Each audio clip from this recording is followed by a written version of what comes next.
Hey guys, I got another little piece to do on the airmanship slash, how to fly an RC plane series that I've been working on. And the reason I'm going to bring this up is because it's another area when I'm out here flying and I see other guys flying when they're having a hard time with landing.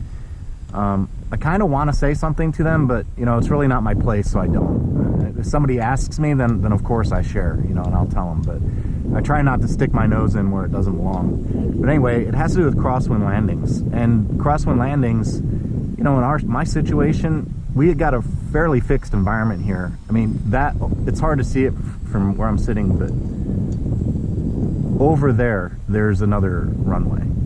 And we could take advantage of that, but the problem is that I like the tricycle landing gear for this hard runway, so I don't like using the grass runway.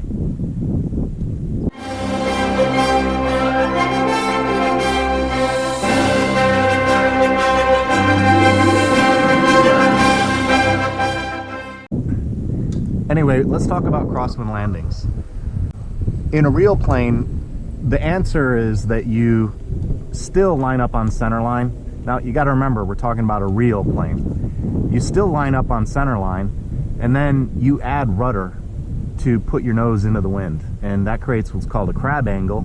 And when you're crabbing, what's going on is that your airplane is pointed one direction, but it's flying another. And you do that in navigation too. You learn how to establish a crab angle so that you fly from point A to point B in a straight line without any curves in that line. And if you don't learn how to crab, then you wind up with curves in your line, which is not efficient and wastes gas and all that stuff.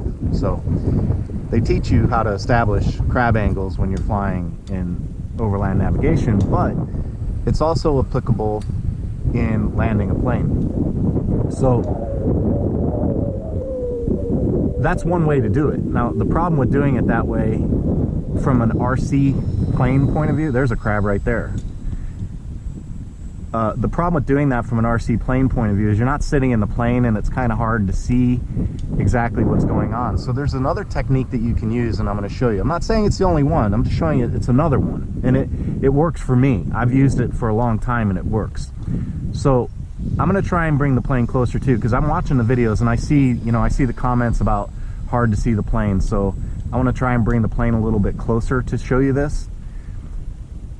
So the second trick, instead of flying down the center line of the runway and establishing an angle that's got the nose pointing off one direction or another, is to not approach from the center line. It's to approach from an angle instead, just like that. Now, that takes a little practice, but what happens if you go back to that first video I did on landing, you learn how to target your landings, remember? With using your power and your elevator to control your speed and your rate of descent. I actually flipped those. Power goes with rate of descent, elevator goes with speed. So what ends up happening is if you learn to control your speed and your rate of descent and learn how to target your landings, this technique becomes particularly effective. You see that windsock down there? Or it's coming from my left. Okay, so I've got a crosswind. It's coming from my left. So in order to counteract that, now this is a little sketchy doing it in a field with rules like this, but what I'm going to do is I'm going to pass the center line on this turn. Let me bring it in a little closer. All right, so I'm passing the center line right there, and now I'm going to aim back toward the center line and put the nose into the wind. Does that make sense? The idea there is rather than fly the airplane at a crab angle, the idea is to fly it straight but into the wind, and then use your ability to target your landings to put the plane down when you're back on top of the runway. So here you go, here's another example. Like, I'm not over the center line, but I'm aimed into the wind a little bit. And there's a crosswind landing. And look at the sock. I mean, that sock is coming pretty good from the left out there. That makes sense? I'll do one more. Let me do one more just to show you again. I'll bring the plane a little bit closer. Okay, so there I am crossing the center line. Now I'm making my turn. You see I'm way past the center line, but now my nose is into the wind.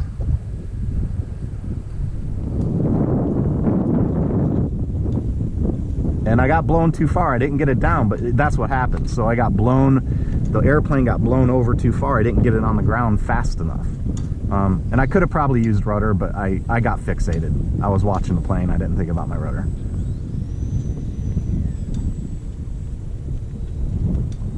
I'll do one more. I'll do it a little slower too, because I was going pretty fast last time. All right, so I'm passing the center line. See, I'm well past the center line. Now I'm flying toward the center line. That's my angle. That's my crab. Well, it's not a crab. It's a straight line. But instead of crabbing, I aim the nose into the wind.